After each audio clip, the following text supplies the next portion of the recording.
Hello, Tyson. This is Tracy Caulfield with the Cushing Chamber of Commerce, and we are with Tyson Branyan. He is the incumbent for the City Commission seat number 2. There will be an election, a City Commission election, this next Tuesday on February 13th. So we try to have an interview with the incumbent and the candidates to get to know them a little bit and see why they're running for the seat and what issues they think are affecting our community at this time, the city of Cushing, and just get to know the incumbent and the candidate a little bit better before we go to the polls. Hello, how are you? Hi, Tracy. Good to see you again. Good to see you. So tell us a little about yourself. A lot of people may not know you, which is surprising. Everybody knows you, but I was born here a long time ago on the 3rd floor of the hospital here, and I went to high school, all through school here till the end of my freshman year at the old 3-story high school downtown. And then I moved with my family. My parents moved to Orange County, California in 1965. And it was a new world. It wasn't like Cushing.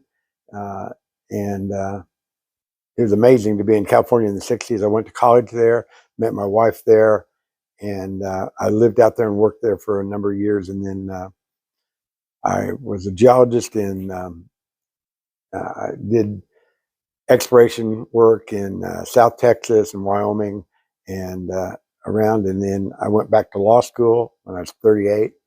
I was lucky enough to get into the University of Texas. And after that, I became an environmental attorney for a number of years in Los Angeles. And it's a sorry place to raise kids. And I moved back here because I wanted to be near family and in a small hometown. Right. Yeah. And you're also the former, aren't you the former DA of the district attorney runs for office. I was an assistant DA. Yes. We were all appointed by the elected official. And our district was both Payne and Logan County. And I was 12 years in that office. I finished up as a first assistant for Tom Lee. And it was an interesting career. Yeah. So you are very intimately familiar with this area and with the other county, correct? Yeah, with both Logan County and Payne County. And, you know, you learn a little bit about Stillwater politics while you're over there. Mm-hmm. And yeah. But one thing I like to say, Tracy, is if you go away and you know, we have other candidates that have been places, and I'm glad they're both running. I was appointed to this office, and I think citizens have a right to have an election if they can. B.J. Robertson doesn't deserve an opponent. He's done an outstanding job.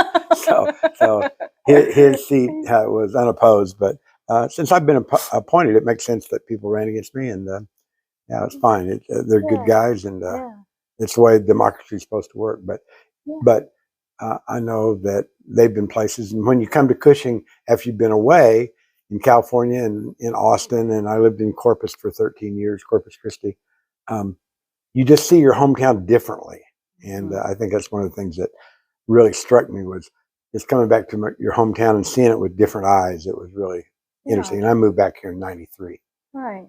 How many, just for those who may not know, how many years have you been in the commission seat, on the commission board? I've only been there. I was appointed in April of last year, or March of last year, April. And so it hadn't even been a full year, 9 months. Right.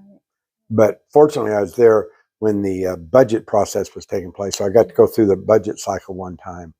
And so I took Lee Denny's spot. She became the county treasurer. And so she had to, by law, had to get off our commission. And I took her spot. And I thought I'd just do it for the remainder of her term. But really, I've enjoyed it, and I think I've brought something to the commission, and it's a good team between the staff and the commissioners. We don't always agree, but it's never disagreeable. Yeah. Some disagreement is a good thing. Yeah. It brings you know, constructivism into it, you know, to think about it. And win or lose on, it's funny, we often come to consensus after disagreeing for a while, but if we don't and somebody votes no or is on that side, it doesn't carry over. It's just all professional, and it's really a good, cohesive working group. Yeah. Well, let's get into the nitty gritty a little bit. So, what concerns you the most about our community? Well, I mean, there's lots of things to be concerned about. I don't know if there's. It's Maybe kind I of should. kind of a serial thing. I mean, whatever. Yeah. What's the latest problem? You know. Right. But one continuing concern is the budget. How you do all the things that a city like ours does. We're a $25 million enterprise, Mhm. and we this year we ran a negative budget for the first time in my memory, and you can't keep doing that. Mhm. So making sure that the revenues uh, meet the expenditures is good. But part of the reason we had a negative budget this year is because we spent We're going to spend $4 million on roads, Yeah. and we may not get all that spent this year, but it's planned to do that. And it didn't go very far, but you're not getting a lot of roads done, but it was important enough to do that. Mhm. So now that we've talked about the concerns, what about the thing that you love the most about our city and and what you're doing on the commission? Something, maybe even a project that you've done so far. Things I like the most about the city is how professional and how professional it's run. The other commissioners, how seriously they are about doing a good job. We have a really good planning commission. We have economic development foundation. We have a chamber. All of those entities um, are better than you'd expect in a town of 7,500 people. We have big city plans and ideas and dreams, and we don't always meet those. We can't meet all those things, but we have a great park. We've got a water park. We have Memorial Trail. Our school system is outstanding, which is no thanks to me or us, but I mean the way that has worked. Past leaders out there and Dr. Amon, it's just it's a great community to live in so many ways. Yeah. What is one? I know you've only been on there for a very short amount of time, but in that short amount of time, what is one item on the agenda that has gotten completed that you're proud of? That like I'm really glad that got completed. Well, that road right there. Yes. And I had nothing to do with it really. I was involved on the planning commission, and I was on EDF for a number of years, so I watched and participated as much as we could, kind of from the sidelines. But getting Main Street done, as former Superintendent Colin Knight said, Cushing has an opportunity in the next couple of years to change the way it's seen by the surrounding communities, because that highway is going to be really nice, and it's up to us to make sure that the entrance to the town is nice, the environs around that highway are nice, and that it's just a really attractive place, because that's the place that people see. And for a long time, it wasn't very attractive. Yeah, that's very true.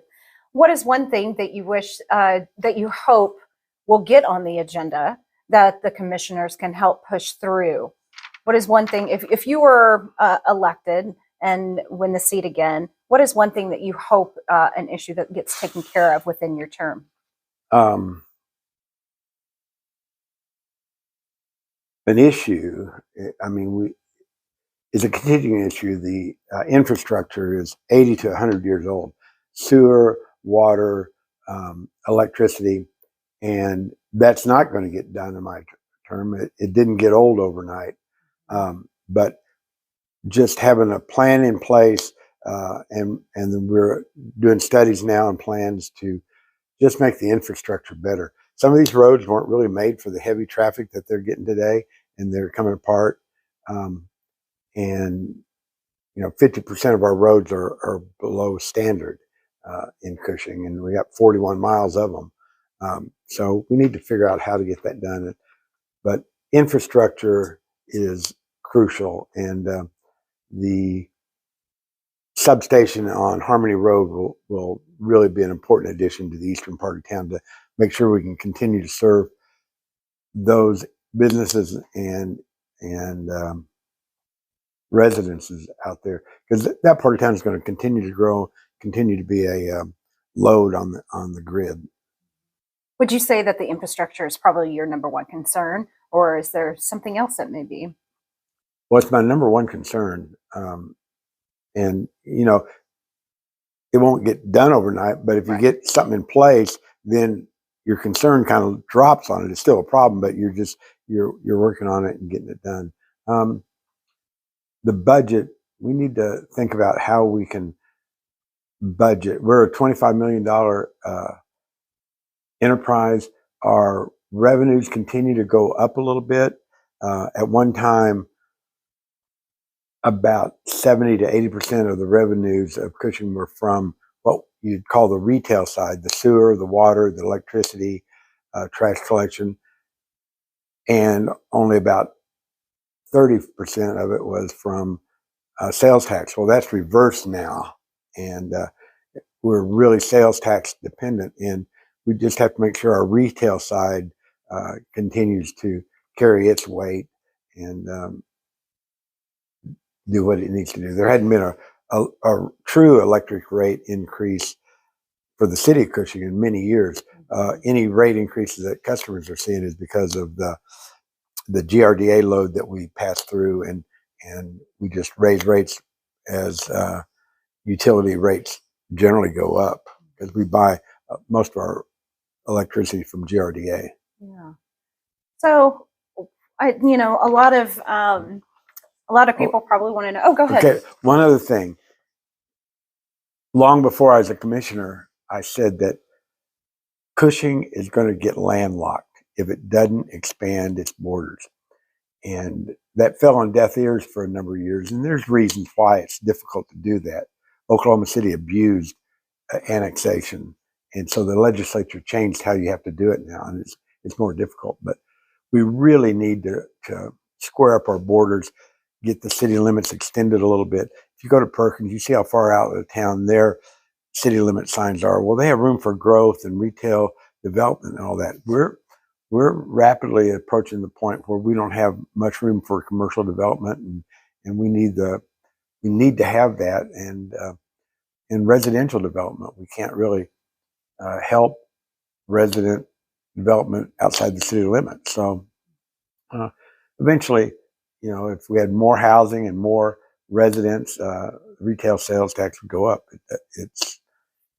It's not immediately a great thing, because if you have more residents, you also have more roads, more infrastructure you have to maintain. But eventually, you'd like to see the city continue to grow and have the sales tax revenues continue to grow. Absolutely. So, with your first term, just your very short half term there, you were appointed. This time you're actually running. Why did you decide to continue to run? It's a pretty steep learning curve. Somebody like me I'm an attorney, been trained to do legal stuff. I was on the Economic Development Foundation for 20 years, I think.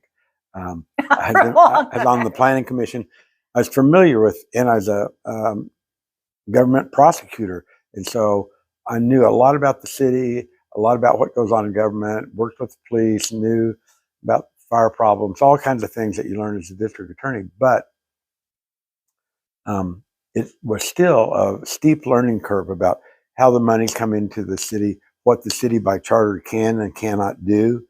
And honestly, it took me, the whole budget process the first year was just, I was struggling to keep up. And then in September, finally kind of caught up with how it all works. And I'm just looking forward now to seeing some of the projects that were started before continue, like Cushing Forward, the comprehensive plan revision that we haven't done since 1976. That's a crucial thing. I want to see that continued. I want to see Main Street completely opened up and see what it looks like. And of course, there's always in the wings the refinery, which it's on everybody's mind for a while and then kind of goes away. But that continues to be something that might happen here. So Absolutely. Well, is there anything that you would like to add? no, I just appreciate you having me here. Without, I know you were Chamber of the Year woman last year or something. Oklahoma executive. And I just, you know, Cushing. You go to some towns like Cushing, and you just don't see a library like we have, a water park like we have, an airport, a main street, a school system. All those things, we all have a role to play in it. And government is limited in what it can do. You say, oh, they ought to do this or ought to do that. Well, by statute and by just the resources we have available, government should be more of an influencer than a control person. We can't control everything. We just need to make the situation right for growth and stay out of the way and help where we can. And that's what I'd like to do the next 3 years. Yeah, absolutely. Well, thank you, Tyson. Right. We really appreciate you coming in and doing this short interview with us so the public can get to know you before they go to the polls. Again, please go to the polls, go to your local polling place here in Cushing, or I know that some have to go to Yale or to Ripley. Please do go and vote on February 13th, which is this coming Tuesday, February 13th from 7 a.m. to 7 p.m. You have to vote in person and make your vote count. Have your voice heard. Be a part of our community. If you want to have an opinion, you got to vote. Thank you so much. Have a great day. Thank you, Tracy.